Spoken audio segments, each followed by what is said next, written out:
ಪತ್ನಿ ಚೆನ್ನಮ್ಮ ಇದೀಗ ನಿಧನ ಹೊಂದಿದ್ದಾರೆ.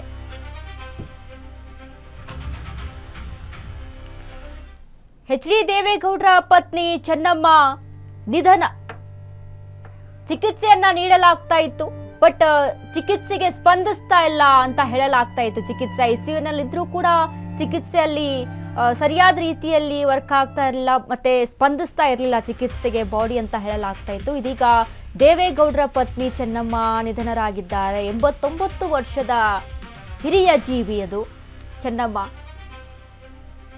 ನಿಧನರಾಗಿದ್ದಾರೆ. 3-4 ದಿನದವರೆಗೆ ಹಾಸ್ಪಿಟಲಲ್ಲೇ ಇದ್ಕೊಂಡು ಚಿಕಿತ್ಸೆಯನ್ನ ನೀಡಲಾಗ್ತಾ ಇತ್ತು, ಟ್ರೀಟ್ಮೆಂಟ್ ಅನ್ನ ಕೊಡಲಾಗ್ತಾ ಇತ್ತು.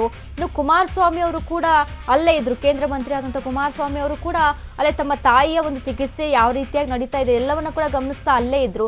ಬಟ್ ಇದೀಗ ನಿಧನ ಹೊಂದಿದ್ದಾರೆ. 85 ವರ್ಷದಂತ ಚೆನ್ನಮ್ಮ ಅವರು ಇನ್ನಿಲ್ಲ. ದೇವೇಗೌಡರನ್ನ ಅಗಲಿದ ಚೆನ್ನಮ್ಮ 85 ವರ್ಷ ಅಂತ ಹೇಳಲಾಗ್ತಾ ಇದೆ. ದೇವೇಗೌಡರನ್ನ ಅಗಲಿದ್ದಾರೆ ಚೆನ್ನಮ್ಮ. ಎಚ್.ಡಿ. ದೇವೇಗೌಡರ ಪತ್ನಿ ಚೆನ್ನಮ್ಮ ನಿಧನ ಹೊಂದಿದ್ದಾರೆ. ಈ ಸ್ಫೂರ್ತಿದಾಯಕ ದಂಪತಿ ಆಗಿದ್ರು ಇಬ್ರು ಕೂಡ. ರಾಜಕೀಯವಾಗಿ ಏನೇ ಇರ್ಬೋದು, ಬಟ್ ದೇವೇಗೌಡರು ಕೂಡ 90 ವಯಸ್ಸೀಗ 90+ ವಯಸ್ಸಿದೆ. ಸೊ ಹಂಗಾಗಿ ಚೆನ್ನಮ್ಮ ಕೂಡ 85ರ ಹಿರಿಯ ಜೀವಿ. ಇಬ್ಬರು ಕೂಡ ಸ್ಫೂರ್ತಿದಾಯಕ, ಅಂದ್ರೆ ಎಲ್ರಿಗೂ ಕೂಡ ಒಂದು ಆದರ್ಶ ದಂಪತಿಗಳು ರೀತಿಯಲ್ಲೇ ಕೂಡ ಇದ್ರು. ಎಲ್ಲರೂ ಕೂಡ ನೋಡಿದಾಗ ಇಂಥ ಒಂದು ಏಜಲ್ಲೂ ಕೂಡ ನೋಡೋಕೆ ಖುಷಿ ಆಗ್ತಾ ಇತ್ತು. ಬಟ್ ಇದೀಗ ದೇವೇಗೌಡರನ್ನ ಅಗಲಿದ್ದಾರೆ ಚೆನ್ನಮ್ಮ ಇನ್ನಿಲ್ಲ. 85 ವರ್ಷದವರು, ಹಿರಿಯ ಜೀವಿ. ರಾಜಕೀಯವಾಗಿ ದೇವೇಗೌಡರಿಗೆ ಅಷ್ಟೇ ಸಪೋರ್ಟ್ ಅನ್ನ ಕೊಡ್ತಾ ಅವರ ಜೀವನದಲ್ಲಿ ಅವರ ಲೈಫ್ ಉದ್ದಕ್ಕೂ ಕೂಡ ಇದುವರೆಗೂ ಕೂಡ ರಾಜಕೀಯವಾಗಿ ಸಪೋರ್ಟ್ ಅನ್ನ ಕೊಡ್ತಾ ರಾಜಕೀಯ ಬೆಳವಣಿಗೆಯಲ್ಲಿ ಅವರಿಗೆ ಅಂದ್ರೆ ಮುನ್ನೆಲೆಗೆ ಇದ್ದು ಅವರು ರಾಜಕೀಯವಾಗಿ ಏನೇ ಮಾಡದೇ ಇದ್ರು ಹಿಂದೆ ಬೆನ್ನೆಲುಬಾಗಿದ್ದು ತಮ್ಮ ಪತಿಗೆ ಒಂದು ಸಪೋರ್ಟ್ ಅನ್ನ ಕೊಡೋದಿರುತ್ತಲ್ಲ, ಆ ರೀತಿಯಲ್ಲಿ ಕೂಡ ಕೆಲಸವನ್ನ ಮಾಡಿಕೊಂಡು ದೇವೇಗೌಡರಿಗೆ ಒಂದು ಧೈರ್ಯ ಸಾಥನ್ನ ಕೊಟ್ಕೊಂಡಿದ್ರು ಮೊದಲಿಂದನೂ ಸಹಿತ. ಇದೀಗ ಮಣಿಪಾಲ್ ಆಸ್ಪತ್ರೆಯಲ್ಲಿ ನಿಧನ ಹೊಂದಿದ್ದಾರೆ. ಉಸಿರಾಟದ ಸಮಸ್ಯೆಯಿಂದ ಬಳಲುತ್ತಿದ್ದಂತ ಚೆನ್ನಮ್ಮ. ಗೌಡರ ಕುಟುಂಬದಲ್ಲಿ ಮುಗಿಲು ಮುಟ್ಟಿದ ಆಕ್ರಂದನ. ಉಸಿರಾಟದ ಸಮಸ್ಯೆಯಿಂದ ಬಳಲ್ತಾ ಇದ್ರು ಅಂತ ಹೇಳಲಾಗ್ತಾ ಇದೆ. ಐಸಿಯುನಲ್ಲೂ ಕೂಡ ಚಿಕಿತ್ಸೆಯನ್ನ ಕೊಡ್ಲಾಗ್ತಾ ಇತ್ತು, ಬಟ್ ಚಿಕಿತ್ಸೆಗೆ ಸ್ಪಂದಿಸ್ತಾ ಇರಲಿಲ್ಲ. 85 ವರ್ಷದ ಚೆನ್ನಮ್ಮ. ವೈದ್ಯರು ಎಷ್ಟೇ ಪ್ರಯತ್ನವನ್ನ ಪಟ್ಟರೂ ಕೂಡ ಚಿಕಿತ್ಸೆಗೆ ಸ್ಪಂದಿಸ್ತಾ ಇರಲಿಲ್ಲ. ಇನ್ನು ಎಲ್ಲವನ್ನ ಹೊರತುಪಡಿಸಿ ನಾವಿಲ್ಲಿ ನೋಡೋದಾದರೆ 85 ವರ್ಷ ಅಂತ ಅಂದಾಗ, 85 ವಯಸ್ಸು ಅಂತ ಅಂದಾಗ ವಯೋಸಹಜ ನಾರ್ಮಲ್ ಆಗಿ ಎಲ್ಲ ಮನುಷ್ಯನಿಗೂ ಕೂಡ ಒಂದು ಏಜ್ ಲಿಮಿಟ್ ಅಂತ ಇರುತ್ತೆ. ಅಂದರೆ ಒಂದು ಏಜಲ್ಲಿ ಎಲ್ಲರೂ ಕೂಡ ಯಾವ ಒಂದು ಮಟ್ಟದ ಕಾಯಿಲೆಗಳಿಗೆ ಬಳಲುವಂಥದ್ದು ಅಥವಾ ಏನೋ ಒಂದು ರೀಸನ್ ಬೇಕಲ್ಲ, ಒಂದು ಪ್ರಾಣ ಹಾರಿ ಹೋಗಬೇಕು ಅಂತ ಅಂದರೆ ಏನೋ ಒಂದು ರೀಸನ್. ಸೊ ಆ ಒಂದು ರೀಸನ್ನಲ್ಲಿ ಇರುತ್ತೆ. ಸೊ ಇದೀಗ ಉಸಿರಾಟದ ಸಮಸ್ಯೆಯಿಂದ ಬಳಲ್ತಾ ಇದ್ರು ಅಂತ ಕೂಡ ಹೇಳಲಾಗ್ತಾ ಇರುವಂಥದ್ದು. ದೇವೇಗೌಡರ ಜೊತೆ ಸಾಥನ್ನ ಕೊಟ್ಕೊಂಡು ಹಿರಿಯರಾಗಿ ಈಗ ದೇವೇಗೌಡರನ್ನು ನೋಡಿದ್ರೆ ನಮಗೆ ಎಷ್ಟು ನಮ್ಗೆ ಖುಷಿ ಆಗುತ್ತೆ. ಇಂಥ ಇಳಿ ವಯಸ್ಸಲ್ಲೂ ರಾಜಕೀಯವಾಗಿ ಎಷ್ಟೆಲ್ಲ ಆ್ಯಕ್ಟಿವ್ ಆಗಿದ್ರಪ್ಪ, ಎಷ್ಟೆಲ್ಲ ಓಡಾಡ್ಕೊಂಡಿದ್ದಾರೆ. ಅವರ ಮಾತುಗಳನ್ನು ಕೇಳಿದ್ರೆ ನಿಜಕ್ಕೂ ಆಶ್ಚರ್ಯ ಮತ್ತು ಖುಷಿ ಆಗುತ್ತೆ. ಅದೇ ರೀತಿಯಾಗಿ ಚೆನ್ನಮ್ಮ ಕೂಡ ಅಷ್ಟೇ ಸಪೋರ್ಟಾಗಿ ಕೊಟ್ಕೊಂಡು ಇನ್ನು ತಮ್ಮ ಮಕ್ಕಳಿಗೆ ಎಚ್.ಡಿ. ಕುಮಾರಸ್ವಾಮಿ ಆಗಿರ್ಬೋದು ಎಲ್ರಿಗೂ ಕೂಡ ಧೈರ್ಯವನ್ನು ತುಂಬಿಕೊಂಡು ಇದ್ದಂಥವ್ರು. ತಾಯಿ ಅಂತ ಅಂದರೆ ದೊಡ್ಡದು, ತಂದೆ ತಾಯಿ ಅಂತ ಅಂದರೆ ಕಳೆದ 3-4 ದಿನಗಳಿಂದ ಚೆನ್ನಮ್ಮಗೆ ಚಿಕಿತ್ಸೆಯನ್ನು ನೀಡಲಾಗ್ತಾ ಇತ್ತು. ಎಚ್.ಡಿ. ದೇವೇಗೌಡರ ಪತ್ನಿ ಚೆನ್ನಮ್ಮ 3-4 ದಿನಗಳಿಂದ ಅಲ್ಲಿ ಚಿಕಿತ್ಸೆಯನ್ನು ನೀಡಲಾಗ್ತಾ ಇತ್ತು. 85 ವರ್ಷದ ಚೆನ್ನಮ್ಮ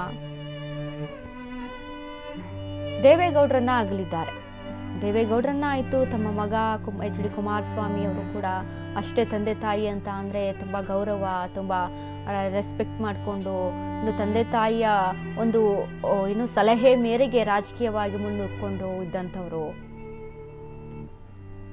ಸಹಜವಾಗಿ ಆಕ್ರಂದನ ಇದ್ದೇ ಇರುತ್ತೆ ಕುಟುಂಬಸ್ಥರಿಗೆ. ಸಂಜೆ 4:50ಕ್ಕೆ ವಿಧಿವಶರಾಗಿರುವಂತಹ ಚೆನ್ನಮ್ಮ. ಕಳೆದ 3-4 ದಿನಗಳಿಂದ ಚೆನ್ನಮ್ಮಗೆ ಚಿಕಿತ್ಸೆಯನ್ನು ನೀಡಲಾಗ್ತಾ ಇತ್ತು. ಮಣಿಪಾಲ್ ಹಾಸ್ಪಿಟಲ್ನಲ್ಲಿ ಚಿಕಿತ್ಸೆಯನ್ನು ಪಡೆದುಕೊಳ್ತಾ ಇದ್ರು, ಬಟ್ ಚಿಕಿತ್ಸೆ ಫಲಕಾರಿ ಆಗಿಲ್ಲ.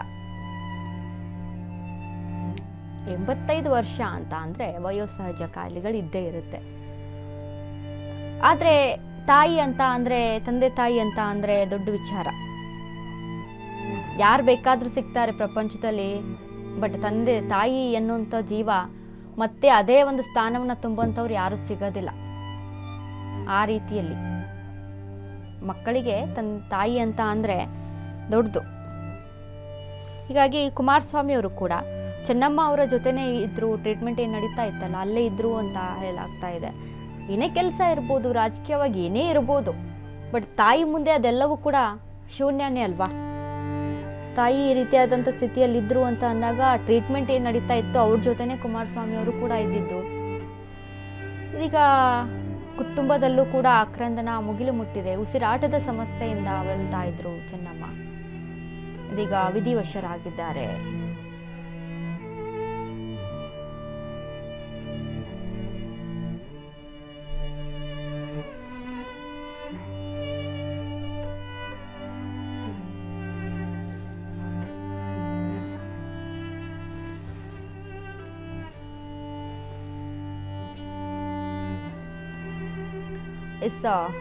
ವಿಜುವಲ್ಸ್ ಅನ್ನ ಗಮನಿಸ್ತಾ ಇದ್ದೀವಿ ನಾವು ಆಸ್ಪತ್ರೆಯ ಬಳಿ.